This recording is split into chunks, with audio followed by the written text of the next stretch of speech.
ఓయ్ ఏం చేస్తున్నారు?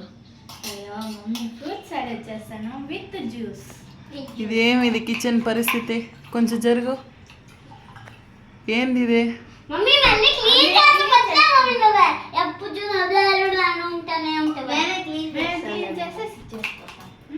స్కూల్ ఎప్పుడు తెరవబోతారో తెల్లా, ఈ తిప్పలు ఎప్పుడు పోబోతుందో తెల్లా. నాకు ఎన్ని పేరెంట్స్ అలాగా అల్లాడుతూ ఉన్నారో తెల్లా. ఏం చేస్తా ఉన్నారు? ఏమది? జ్యూస్. మా ఎంత ఫ్రూట్స్ వేస్ట్ చేస్తూ ఉన్నారు మీరు. సపోటా మట్టుందా వేస్ట్ చేసింది, అది కోసం మట్టుందా వేస్ట్ చేసింది, కాయ మట్టుందా ఉంది. ఫ్రూట్స్ అవసరం మేము తినేవే కోసి పెట్టినాం డిజైన్ గా. క్లీన్ గా రెడీ చేసినాక అది మెస్సీగానే కనిపిస్తుంది. సో ఇప్పుడు ఎవరు ఐడియా ఇచ్చింది మీకు ఫ్రూట్స్ సాలడ్ చేయాలని? సో క్లీనింగ్ ఎవరు చేసేట్టుగా డిసైడ్ చేసిందారు? ముగ్గురు. ఒక్క ఫ్రూట్ వేస్ట్ అవ్వకూడదు. మమ్మీ సపోటా వేస్ట్ అయింది, అది ముందే చెప్పేస్తాను. అది ఒకటి. సో కిచెన్ మీరు ఎంటర్ అయ్యేటప్పుడు ఎంత క్లీన్గా ఉండిందో అంతే క్లీన్గా ఉండాలి ఎగ్జిట్ అయ్యేటప్పుడు. నువ్వేంద్ర ఇక్కడ కూర్చోండవు కోతిలాగా?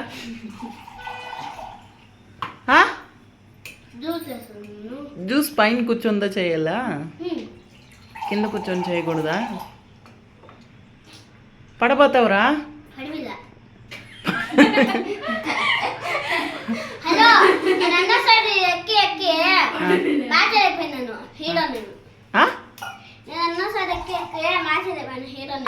హీరో నువ్వా?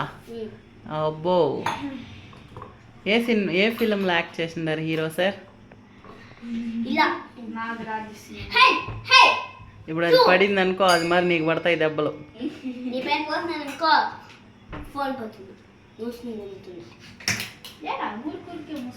హే ఇంకా ఎందుకు కోస్తా ఉన్నారు మీరు? వేస్ట్ చేయొద్దండి ప్లీజ్. ఇంకొకటి పక్కా తింటున్నాం, ఒక పోమోగ్రానైట్ అట్లీస్ట్ తింటున్నాం. సో నేను మళ్ళీ ఒక 10 minutes తర్వాత వస్తాను. ఏ ఫ్రూట్స్ వేస్ట్ చేయకూడదు. కిచెన్ క్లీన్గా ఉండాలి, కిచెన్ క్లీన్గా ఉండాలి. అర్థమైందా? హలో పులి, పులి అర్థమైందా? ఇంక 2 days స్కూల్లో, ఇంక 1 day స్కూల్ స్టార్ట్ అవుతుంది. 1 day, only 1 day. You're waiting for that. Huh? You're waiting for that. Of course.